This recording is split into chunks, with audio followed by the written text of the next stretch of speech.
Ma'am रोगी agent इधर को पता नहीं।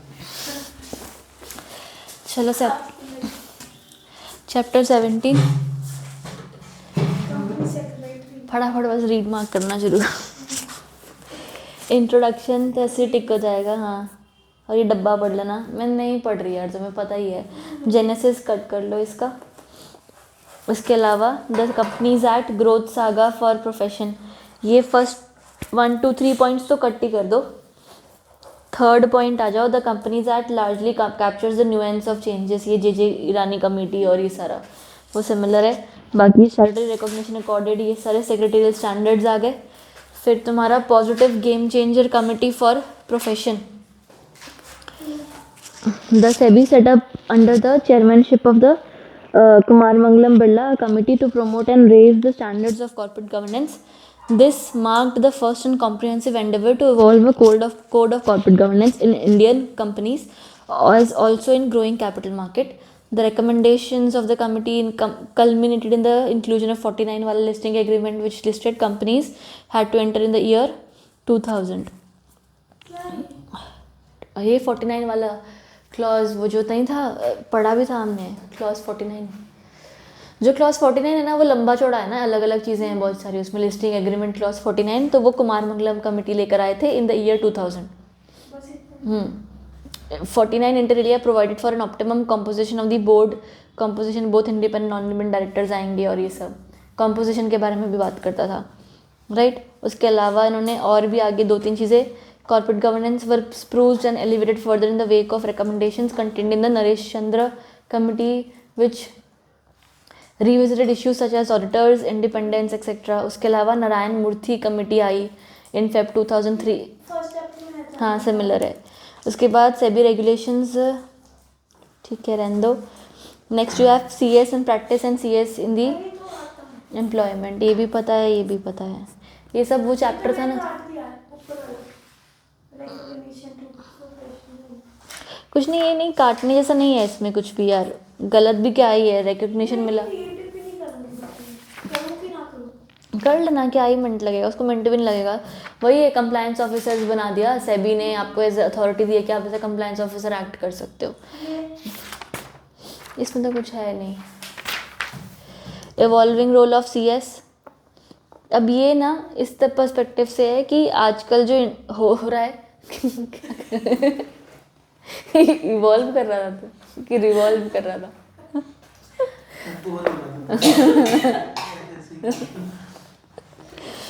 evolving role of CS in 21st century, changing role of CS, how different government institutes across globe perceive। तो इन्होंने ना अलग अलग ही ज़बरदस्ती का यहाँ वहाँ ले आते हैं। साउथ अफ्रीका, हाँ ये ना सिर्फ इस CS एंड AI मार्क कर लो खाली, ये 4 पॉइंट्स, ये 4 पॉइंट्स क्यों मैं बोल रही हूँ, ये AI आ भी रहा है और AI के चक्कर में ऐसा बोल रहे हैं कि AI आपकी जॉब खा जाएगा, बट आप AI को इतना कॉन्कर कर लो, इतना समझ लो कि you will be able to take the help of AI and get it done. Minutes हैं अभी रिकॉर्ड करने, वो बोलते हैं AI कर लेगा, पर तुम AI सीख जाओ, you take care of the AI, जो भी वो बोल रहे होंगे वो प्रॉम्प्ट आएगा, तुम लिख सकते हो। नहीं मैम, जो हमारा काम है प्रोफेशनल काम, तो AI ले ही नहीं सकता। पता नहीं यार, नहीं प्रोफेशनल CS का तो AI का कोई प्रॉब्लम नहीं है। इतना सोचना जब छीनेगा देखी जाएगी, नहीं छीनेगा, तू तेरी तो देखी जाएगी ना, तो फैक्ट्री है, तू लग जाएगी फैक्ट्री में, आधी खत्म हो गई फैक्ट्री है जितनी वहाँ से सैलरी रहेगी मेरे से ले रही हो, तेरे स्टाइपेंड से 5-6 गुना दे दूँगा। हमारी फैक्ट्री में चूहे हैं, मैं नहीं जा सकती। पॉइंट नंबर 1 के तुमने 4 बुलेट पॉइंट्स मार्क किए, पॉइंट नंबर 2 और 3 कट कर दो, पॉइंट नंबर 4 आ जाओ। ICSA, future proofing technological innovation, the CS and the implication for corporate governance. AI is a potential disruptor but a potential benefit also, keeping in view the following points। Minute taking devices आ गई हैं आजकल जिसको तुम use कर सकते हो, हाँ और इजी है ना, क्या है उसमें फ़र्क क्या पड़ेगा, प्रॉम्प्ट ही है ना, ये तो जो बोल रहे हैं लोग वो लिखना ही है ना। तो ये मिनट टेकिंग डिवाइसेस है, उसको तुम सीख जाओ, यूज़ कर सकते हो। Human supervision and oversight will still be essential to ensure accuracy, content and style, है ना, but it is certain that the deployment of these applications will grow and become an acceptable tool Technology is a disruptor, but at the same time a potential benefit also to the profession, as this will lead to the necessary evolution of the role of CS and governance profession from focusing on compliance administration to adding value through our knowledge. उसके अलावा next generation वाला mark कर लो, क्या है? ICSA next generation governance. The focus of CS across all age demographic for safeguarding high quality governance remains on the core elements of procedure and controls, stakeholder engagement and communication. 3 important social issues could be relevant to governance in the future: demographic, technological, environment. Demographic वाले सारे वो हो गए ना, ESG वाले ही हो गए, with economic, environmental and social. Technological वो सारे हो गए. Potential for technology to create a more unstable job market could develop into a prominent governance issue. Point समझ में आया? टेक्नोलॉजिकल चेंज वाला ये ध्यान दो यहाँ पर.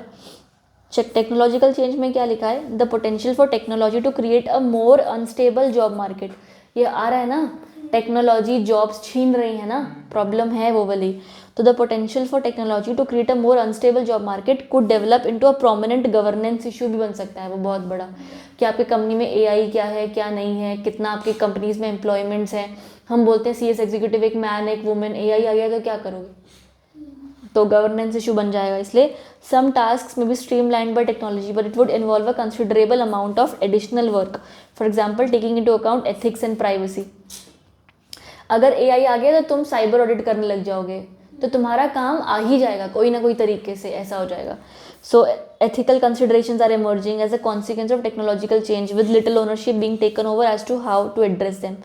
कि मतलब टेक्नोलॉजिकल चेंजेस आ रहे हैं, एमर्जिंग आ रही है as a the emergence of technological changes will again lead to कि अभी एथिकली काम हो रहा है या नहीं हो रहा है नहीं पता लगेगा, ऐसा.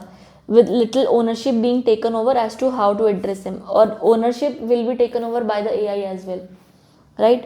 Negative side of recent technological development is becoming more apparent from controversies surrounding social media. ठीक है यार, कितना ही कर लोगे इसको, बहुत है.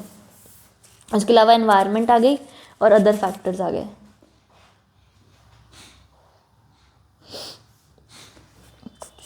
इसमें बता रहे हैं सारा में कि हमें AI से खतरा है, बेनिफिट है, कुछ भी नहीं बता पा रहे हैं. क्या बता रहे हैं? बता कुछ नहीं रहे, तुम्हें बोल रहे हैं कि तुम्हें इसके साथ मिलकर काम करना पड़ेगा. अगर ये जैसे ना पूरा AI भी बना दिया तो. हाँ, अभी तक तो पूरा AI भी बना दिया. नहीं, ये सोशल इश्यूज है. देख इश्यूज में इन्होंने क्या बोला, देख फ्यूचर में ये जो 3 पॉइंट्स है ना, सेकंड पॉइंट तेरा, हाँ, तो the important social issues could be relevant to governance in the future. ये इश्यूज हैं, ये सोशल इश्यूज है जो तुम्हारे लिए कल को तुम्हें इस पर भी गवर्नेंस करनी पड़ेगी. तुम्हारा एम्बिट बढ़ सकता है अगर ये इश्यूज आ गए तो, समझ रहे हो? अगर तुम्हारा डेमोग्राफिक चेंजेस मतलब एनवायरनमेंट के चेंज ये सारे चेंज हो रहे हैं तो उसकी वजह से तुम्हारी गवर्नेंस इशू बढ़ सकती है. अगर टेक्नोलॉजिकल चेंजेस आ गए तो तुम्हारे एडिशनल टास्क हो जाएंगे. अगर टेक्नोलॉजिकल चेंजेस आ गए तो तुम्हारे एडिशनल टास्क हो जाएंगे, तो उसमें भी तुम्हारे और एक्स्ट्रा काम, डेटा प्राइवेसी चेक करना, साइबर ऑडिट चेक करना, एथिकल काम हुआ नहीं हुआ वो सब चेक करने को आ जाएगा. एंड लास्टली एनवायरमेंटल सस्टेनेबिलिटी में चेक करोगे, वही कार्बन फुटप्रिंट्स हो गए, right? So these are certain factors which might also add on to more governance. Point समझ में आया? मैम नहीं, ये impact on quality of governance है. द फोकस ऑफ हमारी गवर्नेंस पे इम्पैक्ट पड़ेगा. ये कहाँ फर्स्ट लाइन पढ़ रही, फर्स्ट पॉइंट के हिसाब से? सेकंड पॉइंट के हिसाब से भी यही है, फिर मैंने उसको इसके लास्ट पॉइंट के साथ मैच करके इसको यही इंटरप्रेट किया. जो यहाँ पर लिखा है ना, जो the focus of CS across all, first point, across all age demographics for safeguarding high quality governance remains on the core element of procedure and controls, stake holder engagement and communication. और इधर governance procedures, तो ये issues को और ये वाला इधर point, other factors that have impact on quality of governance, मतलब ये दोनों अच्छा. इसी में ना. तो कितना ज़्यादा आपको गवर्नेंस करनी पड़ेगी, एक तरीके से वही नहीं हुआ कि if these issues are in place you will have to govern more. आपकी गवर्नेंस की क्वालिटी खराब हो जाएगी. कैसे होगी क्वालिटी ख़राब? अगर ये इश्यूज आएंगे. सोशल पर्पस कम्युनिकेशन, अच्छा अच्छा, तो फिर ये इस पॉइंट का मतलब होगा सिर्फ कि पूरे का मतलब निकाल रही हूँ। तो वैसा कर लेते हैं। मेरे हिसाब से यहाँ पे वही था कि ये वाले चेंजेस आ रहे हैं, जो फर्स्ट 3 पॉइंट्स है ना तुम्हारे सेकंड बुलेट पॉइंट में, कि ये वाले चेंजेस आ रहे हैं दुनिया में। इन चेंजेस की वजह से तुम्हारा governance in future will be relevant to, देख कैसा लिखा है ना, the important social issues could be relevant to governance in the future. ये वाले इश्यूज हैं right, and it could be relevant to govern. तो ये यहाँ पर साथ में तुम्हें और क्या क्या देखना पड़ेगा ऐसा। इसलिए डेमोग्राफिक में बोला कि all types to play a part in dealing with economic ये not just the organization that would typically address this issues at there, ये पता नहीं क्या रीजन, पता नहीं क्या लिखा है।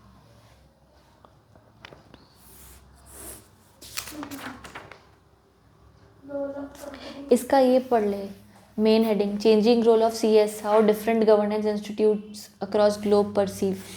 Changing role of CS change हो रहा है एंटायरली ये सारी चीज़ों की वजह से। हाँ, और दोनों तरफ से इफेक्ट हो सकता है, गवर्नेंस पे भी इफेक्ट होगा और आपका काम, तो बात तो वही हो गई, इधर से बोल या उधर से बोल, ठीक है वो हो गया। उसके अलावा role of CS in board governance, ना वो काम का नहीं लग रहा मुझे, कट कर दो इसको। डिस्कशन पेपर है वो पूरा, डब्बे डब्बे डब्बे 3 पेज में। फिर मलेशिया वियतनाम आ जाएगा, वो भी कट कर दो। पढ़ना क्या है इसमें, role of CS in ESG पे आ जाओ फिर, और इसके पॉइंट्स मार्क कर लो। हाँ, यहाँ पे काम करोगे, ईएसजी में काम करोगे। उसके अलावा बिजनेस रिस्पॉन्सिबिलिटी तुमने पढ़ लिया क्या होता है, वहाँ पे करोगे। Social stock, social auditor, CS as social auditor, CSR काम chief risk, climate change, climate governance and CS, same ये सारे काम हैं आपके, बस आपको करने हैं, कर लेना।